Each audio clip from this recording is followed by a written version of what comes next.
You are about to make the biggest mistake you can make right now with your Rolex. There are some Rolexes you shouldn't even think about selling. And years of studying the luxury world, I have seen 5 Rolex watches you must never sell in 2026. I'll tell you about the stories that made these ordinary watches turn into generational wealth. Stick around for number 1, a retail flop that a private engraving turned into an asset worth millions of dollars. Let's start with the 1917 Ford two-tone mistake. 5 GMT Master Root Beer, Ref. 1,675 thirds. In 1974, a jeweler in Zurich called this watch old-fashioned. Two-tone steel and gold on a tool watch felt like a mistake to him. He wasn't wrong by the standards of the day.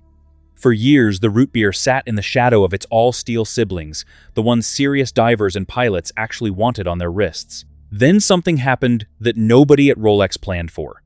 The reference 1675 GMT Master ran from 1959 to 1980, built for Pan Am pilots who needed to track a second time zone at cruising altitude. The root beer variant, with its brown nipple dial and raised gold hour markers, arrived around 1970. Paired with an 18-karat gold-fluted bezel showing brown and gold instead of the usual red and blue. It runs on the caliber 1575, a manual winding movement that looks almost delicate next to today's in-house calibers, just 17 jewels doing the work. Modern Rolex spreads across dozens. Dealers describe the two-tone bezel as looking like the soda it's named after, and that's exactly the kind of detail that made it a punchline for 2 decades running. Gold on a tool watch read as trying too hard. Plain steel read as honest work. So it sat, cheap, relatively speaking, well into the 2000s, while all-steel GMT Masters climbed past it. Clint Eastwood wore the later root beer generation, the reference 1,675-3 with its quickset date, across 3 films, including Firefox, Tightrope, and In the Line of Fire. That connection helped drag the whole root beer family into serious collector conversation for the first time. Watch Guys, a dealer that specializes exclusively in vintage Rolex, now prices the entry-level 1675 and 1,675-3 pair at roughly $16,000, climbing steeply from there based on dial condition and bezel originality. Chrono24's own market data shows the 16753 up 50% in just 5 years. Two-tone was called cheap in the 70s because it looked indecisive, like the wearer couldn't commit to steel or gold. Now that indecision is worth $16,000 and climbing. The watch never changed. The insult did.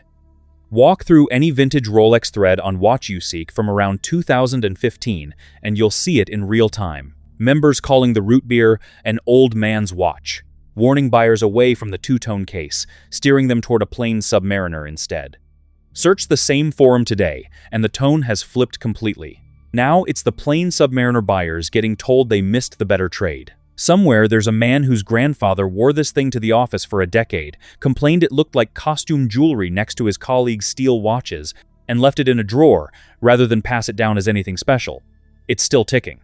Nobody in that family has bothered to find out what a nipple dial is worth yet, and honestly, part of me hopes they never check eBay and just enjoy wearing it. There's a rarity question tangled up in all of this too. Rolex made far fewer two-tone root beers than plain steel GMT Masters across the same production years, mostly because dealers in the 70s had trouble moving them and ordered accordingly. Fewer made means fewer survived in honest, unpolished condition, which is exactly the kind of supply math that collectors love and casual buyers never think to check. Ask a dealer why a two-tone gold watch costs more than an all-steel one from the same year, and most people assume it's the gold content. It isn't, not mainly. It's that nobody wanted it enough to keep ordering it. Counterfeiters have started paying attention too, which is its own kind of compliment. A genuine nipple dial has a specific texture to the raised gold markers that photographs poorly and is difficult to fake convincingly under magnification. So buyers on the entry end of this market are increasingly told to have a specialist check the dial before wiring money for anything advertised as an early 1,675-3. That's a strange kind of respect for a watch that spent 30 years being mocked at the country club. Which one of these would you actually wear? Tell me below. I keep thinking about the actual jeweler in Zurich. the one who called it old-fashioned back in 1974. He wasn't being cruel. He was giving honest advice based on everything the market told him at the time. He just happened to be standing at the exact wrong moment in a 50-year story, unable to see past the next few years of inventory turning slower than he liked. That's the trap with any of these 5 watches. The people closest to them, the dealers, the original owners, the jewelers behind the counter, usually have the worst vantage point for knowing what they're actually looking at. The root beer took 5 decades to earn respect. Watch number 4 never had that luxury. It got famous for a lie nobody bothered to correct. Before we move on to the next part, let me tell you this. Most people don't realize this, but buying a watch the wrong way can cost you thousands, and you won't even notice it until it's too late. That's why I created a complete insider guide to buying watches. The goal is simple. I'll help you stop guessing and start buying smart. You'll find the guide in the pinned comment and description. Now, let's move on to the next part. For Explorer 2, Steve McQueen, Ref. 1655.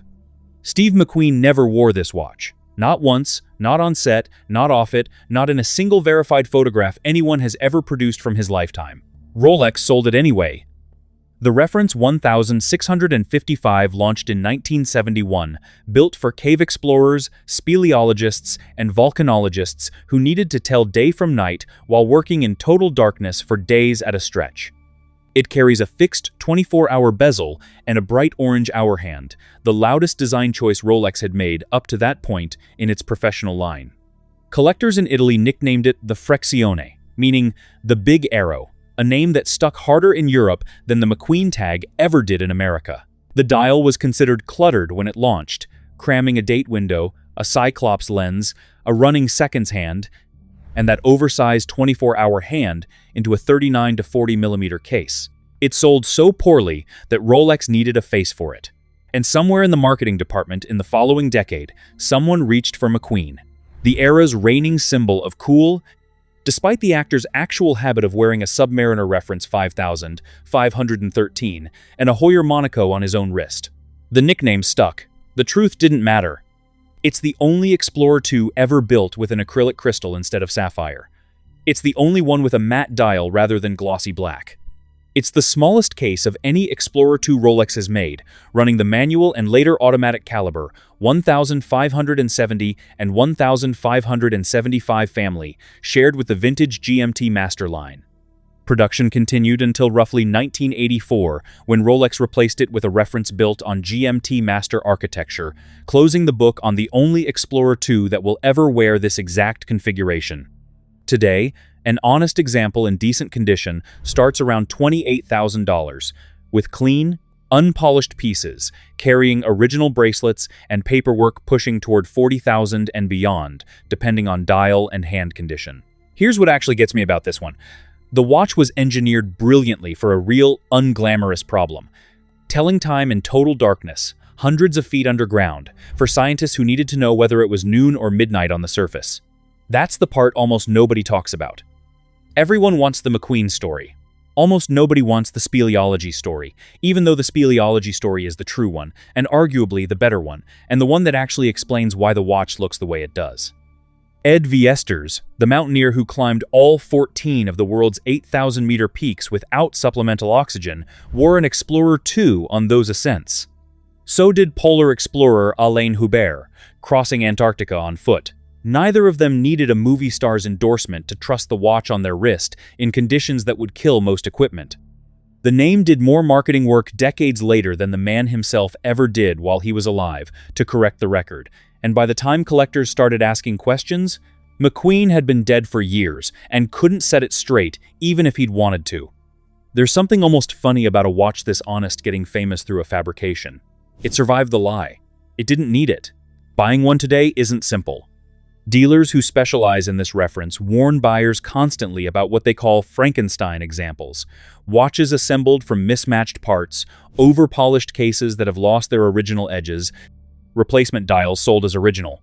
The 1655 is considered one of the least understood references in the entire vintage Rolex catalog, which sounds like a small thing until you realize that means it's also one of the easiest to fake convincingly to a buyer who hasn't done the homework.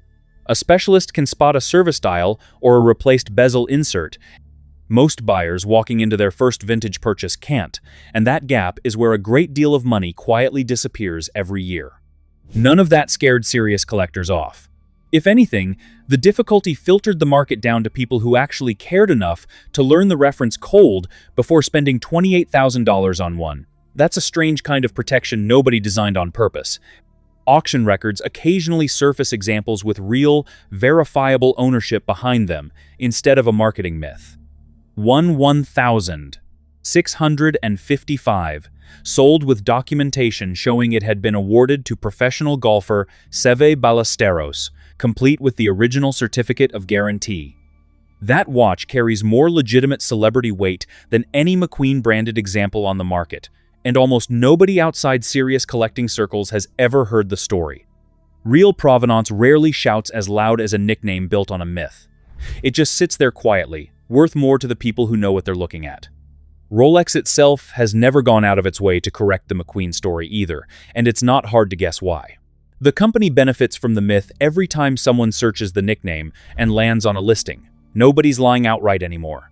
Every reputable dealer now discloses the truth in the fine print of the listing.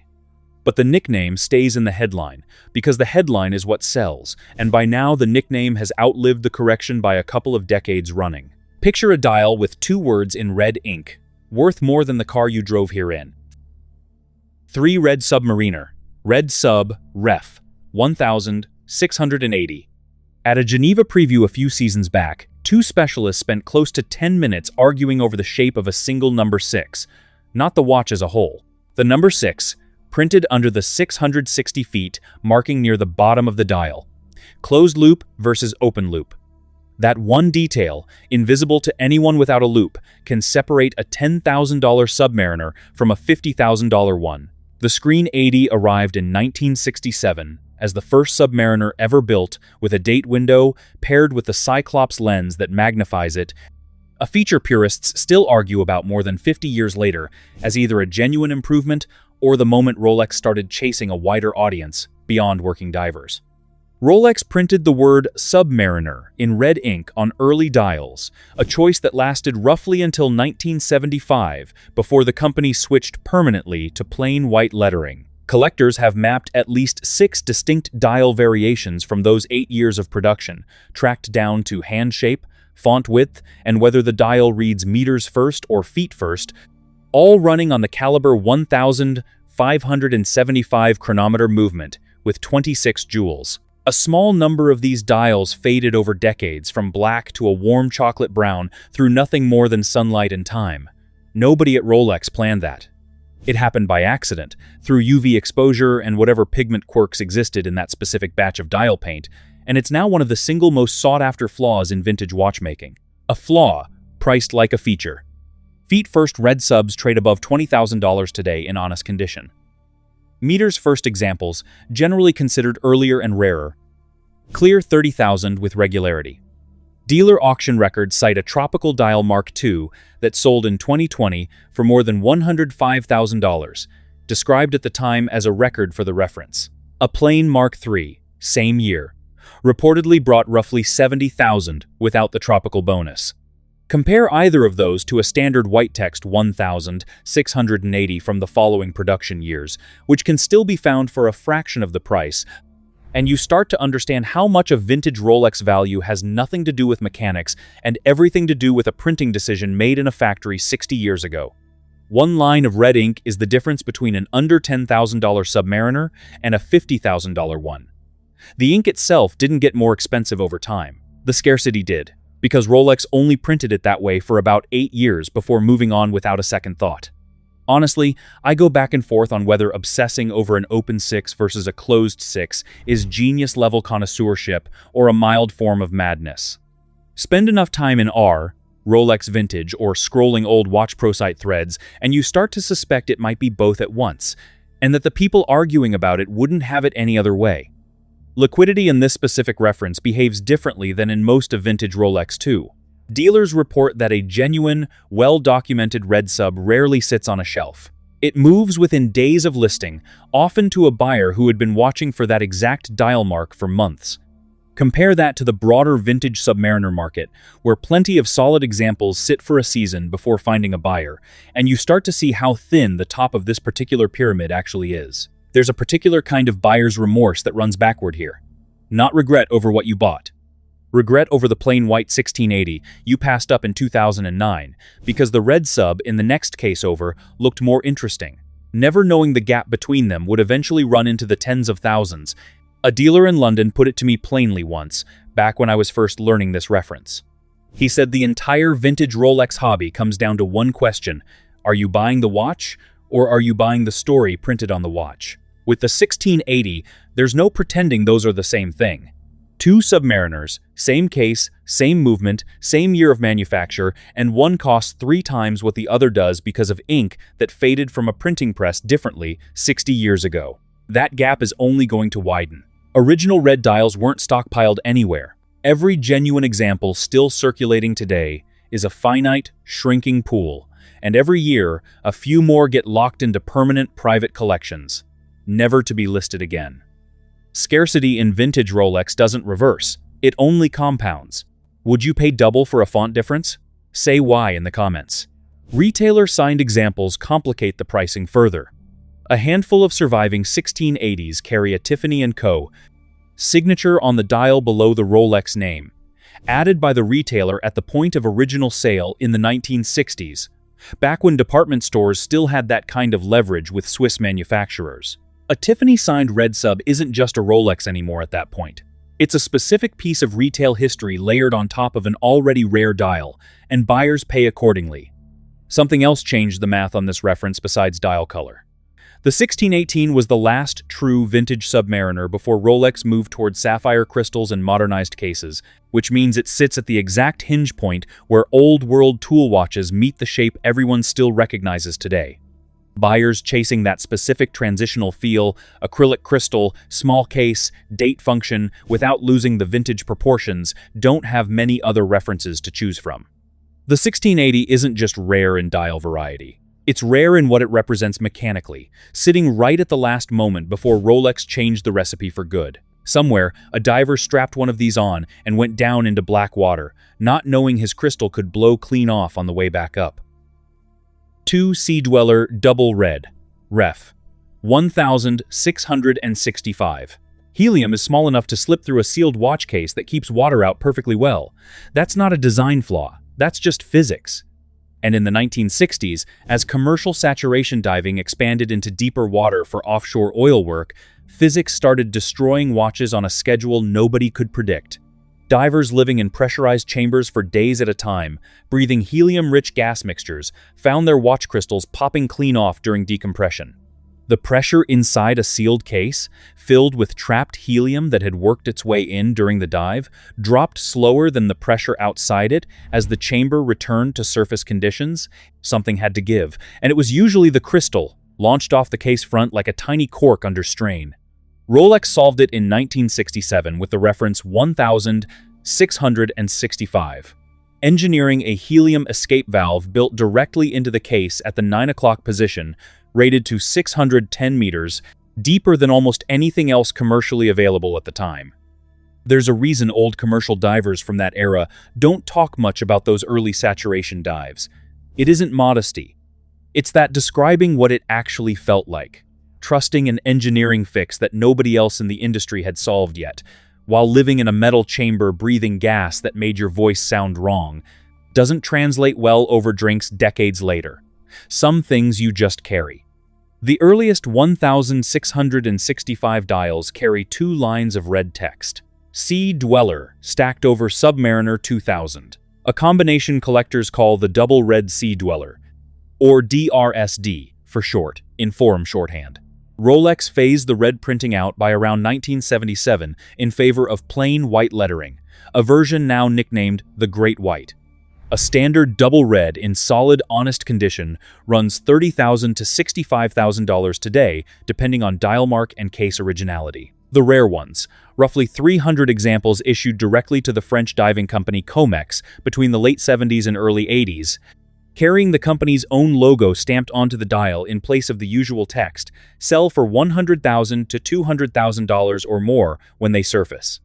One 1979 Comex-issued example sold at auction in December 2020 for over $199,000, and Comex pieces almost never come up for sale more than once in a given year. These were never boutique watches.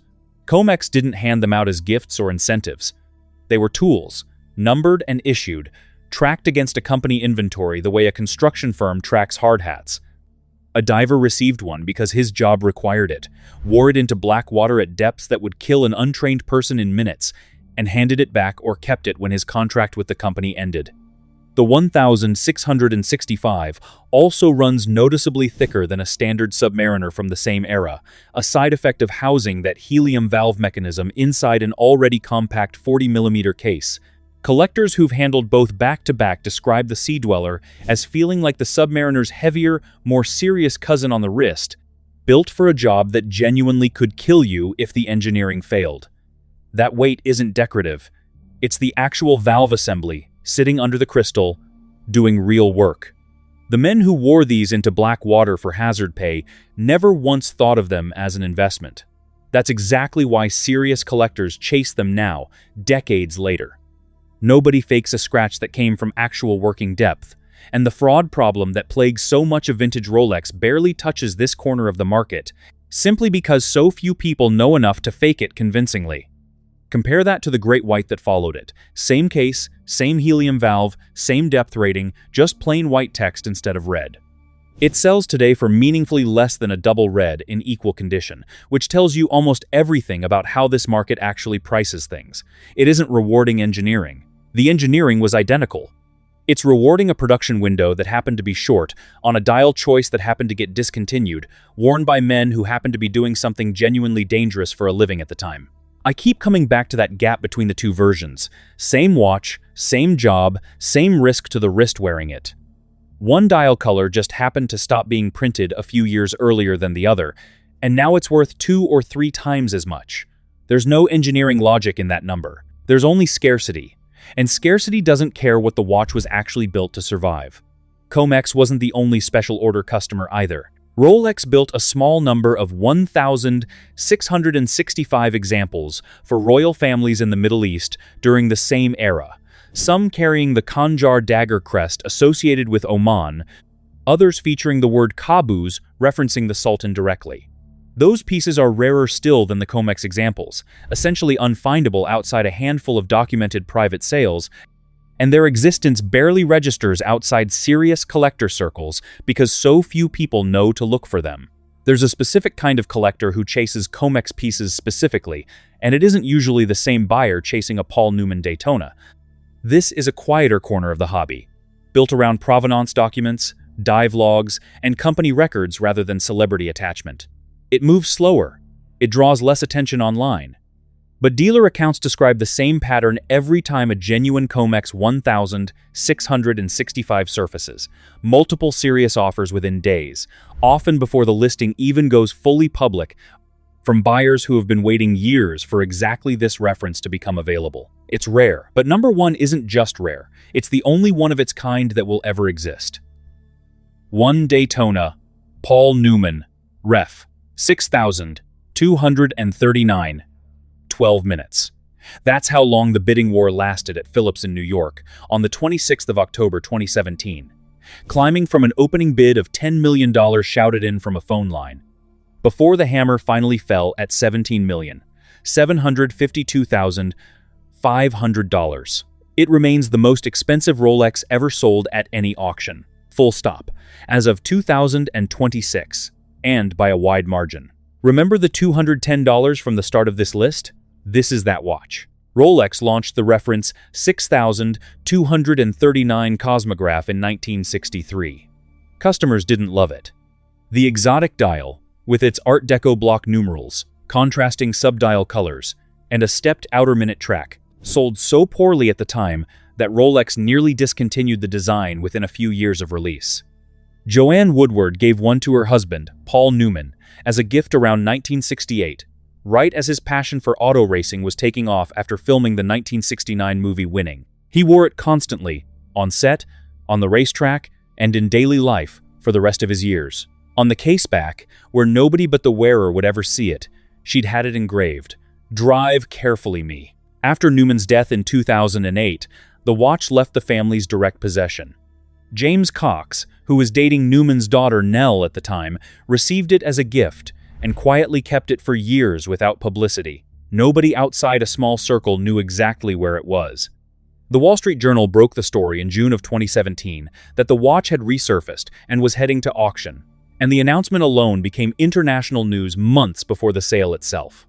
4 months after that report, roughly 10 serious bidders chased it through that 12-minute war before a phone bidder took it home.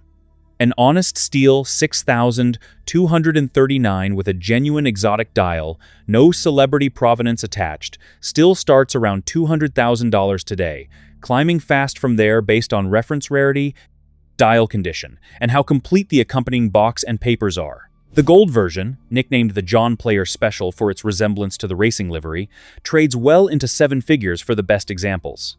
The rarer 6,262 and 6,264 references, both built during unusually short production runs in the early 70s, carry meaningful premiums over the more common standard 6,239. And because the money involved is so large, this corner of the market has become, by dealer accounts, the single most forged category in all of vintage Rolex collecting. Service dial swaps, refinished exotic dials, and outright counterfeit dials all circulate at every price point, which is exactly why serious buyers pay specialists to authenticate a piece before wiring 6 figures toward it. Nobody at Rolex designed this watch to become priceless. A wife with an engraving tool did that. A portion of the proceeds from the 2017 sale went to the Nell Newman Foundation and to Newman's own foundation. So money that started as a private gift between 2 people ended as one too. Just at a scale nobody in 1968 could have possibly imagined, on a watch that had cost less than a plane ticket when it was new. 6 vintage references carry a genuine factory Paul Newman exotic dial. The 6239, 6241, 6262, 6263, 6264, and 6265. Produced from the mid-60s through the late 70s before the design was quietly retired.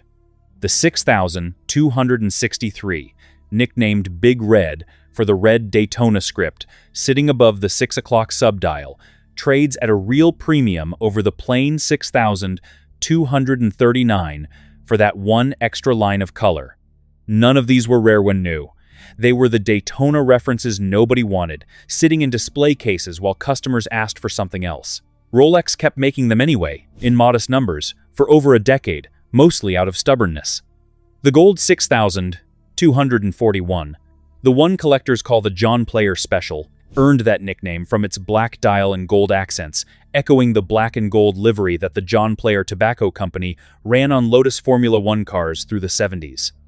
Nobody at Rolex chose that reference name. Collectors decided it decades after the fact, matching a color scheme to a memory of Grand Prix racing. And the nickname stuck so completely that most dealers now list the reference under it rather than the factory number. Even the branding around this watch was built after the fact by the people who loved it rather than the company that made it.